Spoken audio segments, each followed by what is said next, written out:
Ryan King is missing from Tennessee. Listen to his family's plea as they search for answers. Yeah, I don't think he just disappeared off the face of the earth.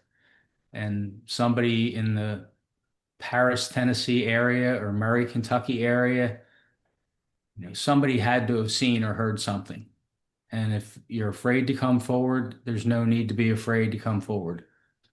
He was a good kid. He was a good young adult. He had his struggles, but he was addressing that.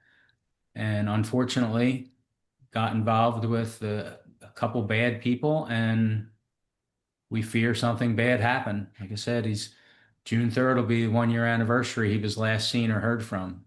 So we're just kind of begging for anybody to come forward with any information.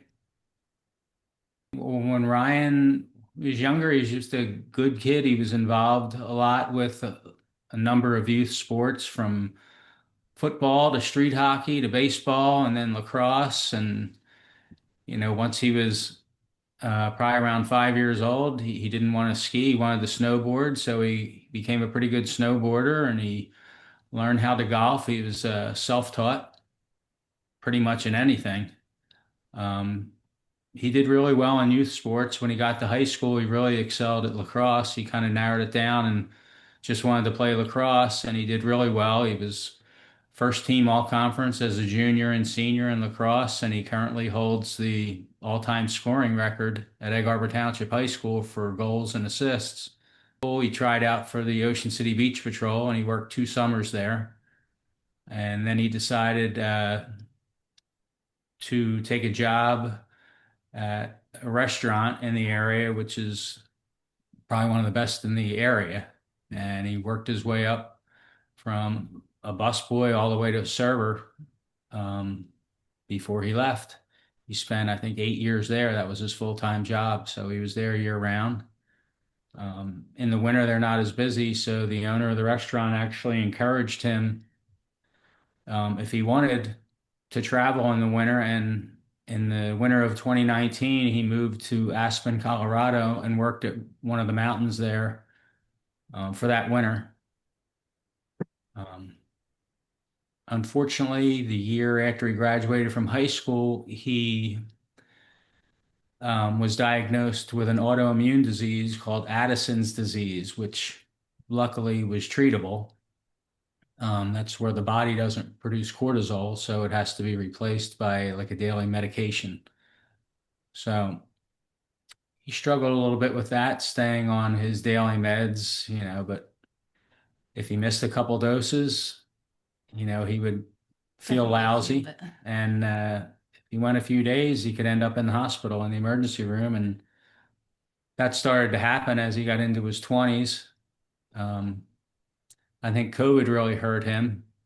And probably the couple of years after COVID, unfortunately, he's like a lot of teenagers these days and young adults and even adults. He was suffering from some degree of depression and anxiety. And even though we encouraged him to seek treatment for him, and, we had names of doctors, but he was just resistant to it.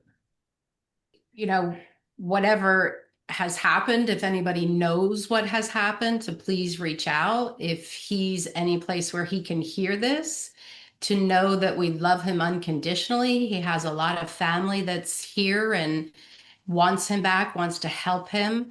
And that, it's unconditional. That we just want to know that he's safe.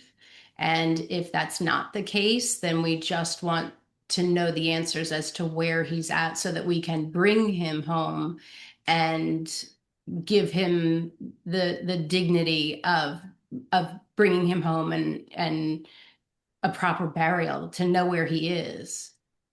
A couple of years after COVID, he moved out on his own, and unfortunately, um, drugs and alcohol got involved. And I think it was more to mask what he was going through with his depression and anxiety, and just to fit in with the crowd, I guess, the bar restaurant crowd, the people he was working with and became friends with.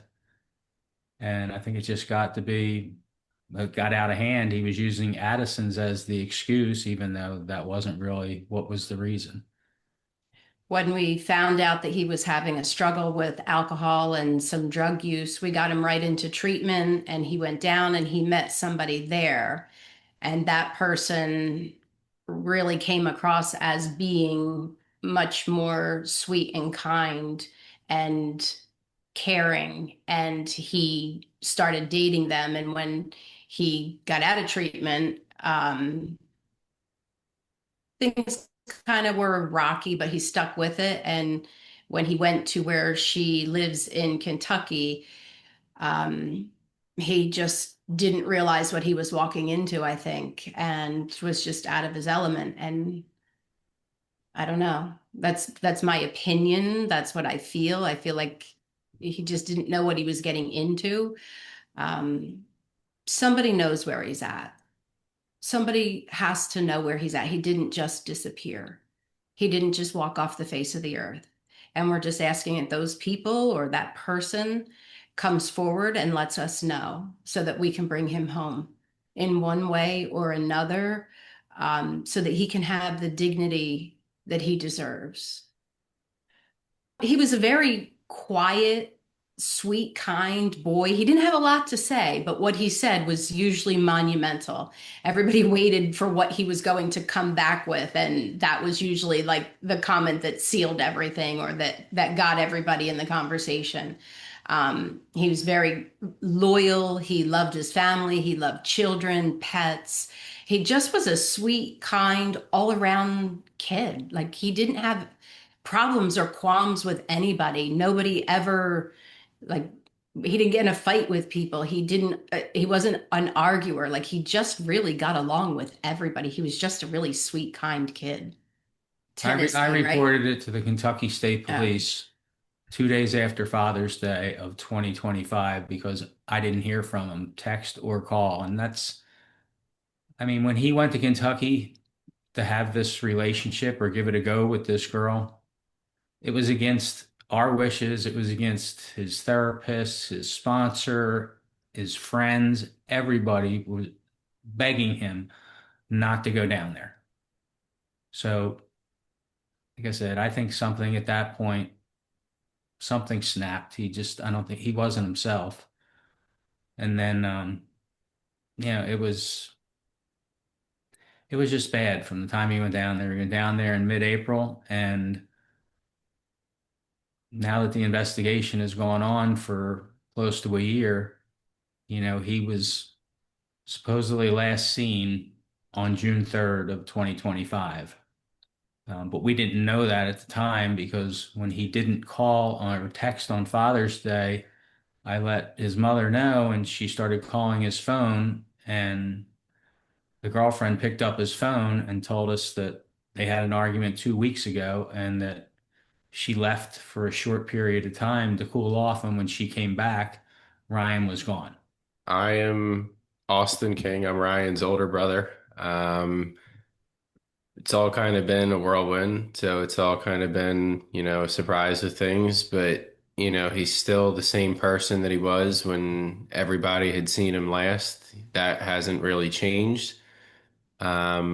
He's still the same loving Ryan that we all knew and still do know. It's just a matter of, kind of finding where he is and kind of what happened along the way.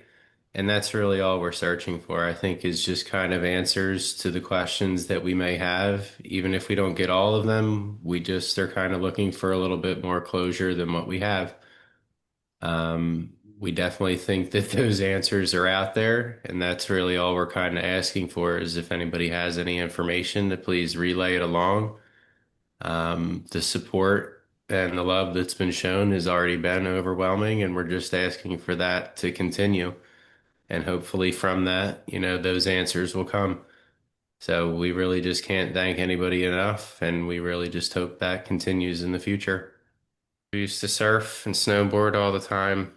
We would travel a lot. So, we would always chase the storms when we were here to surf. And then some of the best memories, I feel like in the pictures we have, are actually like out in Colorado. So he worked out in Aspen for a year. I think one of the best pictures that we have has like maroon bells right in the back. So that's like one of the more famous peaks and mountain ranges out in the Aspen area. We've been up to Vermont, so it was just always something that was a common ground, was either snowboarding, surfing, or just kind of hanging around playing golf. But we seem to always be together doing those things. If you have information about this case, please call the Henry County Sheriff's Office at the number on the screen. Or you can call the Q Center for Missing Persons tip line at 910-232-1687.